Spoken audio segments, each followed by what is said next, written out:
वैसे वहां का एस्टेब्लिशमेंट हाँक रहा है, लेकिन major general Brajesh Kumar, 11 airbases पर भारत ने अटैक किया था। वो तब जब जैसा तपेश जी भी कह रहे थे कि बड़े मिसाइलों से अटैक हुआ है। सिरसा की बात है, राजस्थान में भी एक मिसाइल गिरा दी गई थी और उसके बारे में कई कहानियां अलग अलग हैं। लेकिन 11 में से 3 ने शायद डॉक्ट्रिन को रीरोट किया, नूर खान, सरगोदा और जैकोबाबाद। ऐसा क्या था इनमें कि इन्होंने उस पूरे 4 दिन के बाद पाकिस्तान को यह सोचने पर मजबूर किया कि one more strike and Pakistan will be a case study, और आज हम ऐसे बयान देख रहे हैं। Major general Brajesh Kumar.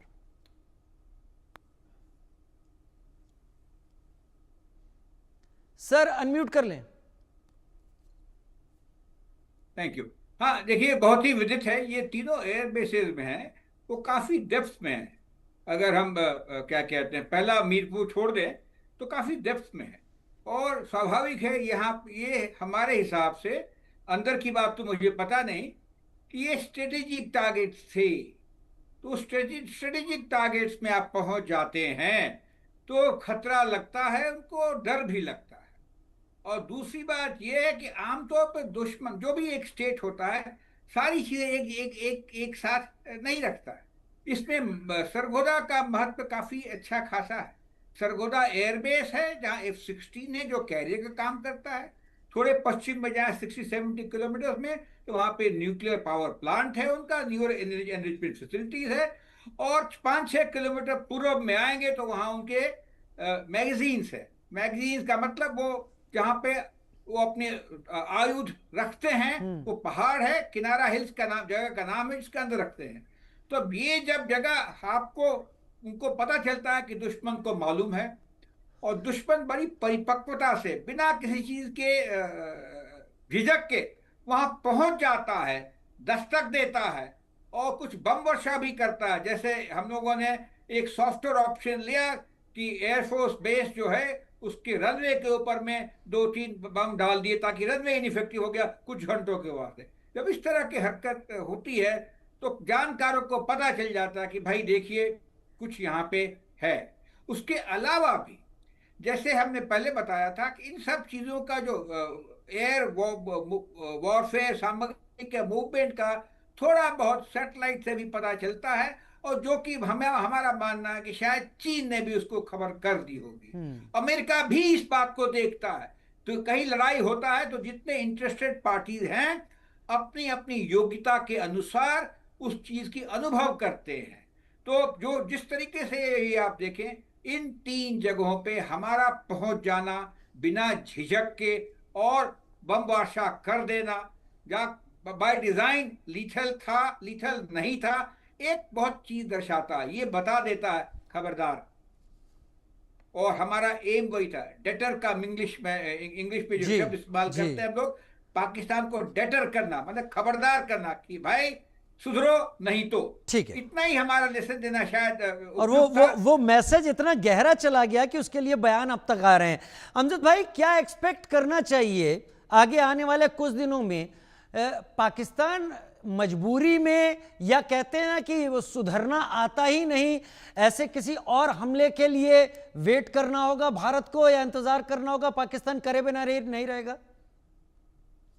पाकिस्तान तो पूरी तैयारी कर रहा है ना। पाकिस्तान का आप देखें, अंदर की तो रिपोर्ट मेरे पास नहीं है, दिलों के भेद तो मैं नहीं जानता, लेकिन जो प्रैक्टिकली वो कर रहे हैं, तमाम लॉन्च पैड्स को, तमाम जो इंडिया ने डिस्ट्रॉय किए इनके आतंकवादियों के बिल्डिंग्स वगैरह, वो सब हंगामी बुनियादों पे रिपेयर हो रहे हैं। फिर जो है एक प्रोग्राम वहां पे चल रहा है पाकिस्तान में, नन्हे मुजाहिद, नन्हे होता है तो छोटे बच्चे, नन्हे मुजाहिद का, ये 8 साल से 13 साल और 15 साल के उम्र के बच्चों को 4 जगह पे ट्रेनिंग दी जा रही थी सिंदूर ऑपरेशन से पहले। ये तो बहुत खतरनाक है। शुरू हो जी, ये तो बहुत खतरनाक सोच है, उन बच्चों का बचपन खत्म हो जाएगा।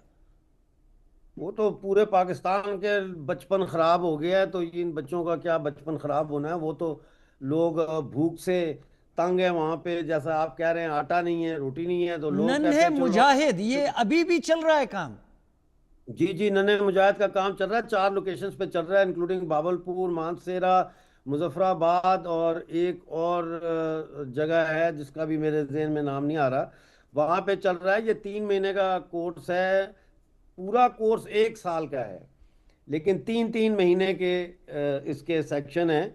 और उसमें इस्लामिक जहादी जो आइडियोलॉजी है वो इंडोक्ट्रिनेशन की जाती है। इसके अलावा वेपन ट्रेनिंग है, फिर इसमें बॉर्डर क्रॉसिंग ट्रेनिंग है, और उन्होंने ऐसे जगह बनाई हुई हैं जो बिल्कुल बॉर्डर का रेप्लिका है एलओसी के। तो वो फिर उनको ट्रेनिंग कराते हैं, आपने जाना कैसे है और फिर वापस कैसे आना है। इसी तरह से वेपन को कैसे आपने हैंडल करना है, कैसे वेपन खोलना है, कैसे वापस उसको संभल करना है, मोटा मोटा ये है। फिर जंप्स हैं, फिर स्विमिंग है, मतलब है ये सारी उनको ट्रेनिंग दी जाती है। और